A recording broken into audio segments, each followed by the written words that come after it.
Indian cricketer Virat Kohli ও তার wife Bollywood actress Anushka শর্মাকে মুম্বাইয়ের gateway of ইন্ডিয়ার ফেরিঘাটে রবিবার সকালে স্পট করা হয়েছে। গাড়ি থেকে নেমে বিরাট ও অনুষ্কা লঞ্চের জন্য এগিয়ে যান।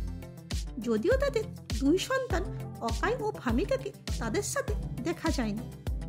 তারা লঞ্চে করে আলিবাগে নিজেদের সুবিশাল ভিলাতে যাবেন। এই সময় অনুষ্কাকে ব্লু শার্টের সাথে ব্ল্যাক শর্টস ক্যারি করতে দেখা যায়। খোলা চুলে, চোখে চশমা ও রেড শুয়ে অনুষ্কাকে খুব সুন্দর দেখাচ্ছিল। অন্যদিকে বিরাটকে ব্ল্যাক প্যান্ট, ব্ল্যাক গেঞ্জি ও হোয়াইট টুপি ক্যারি করতে দেখা যায়।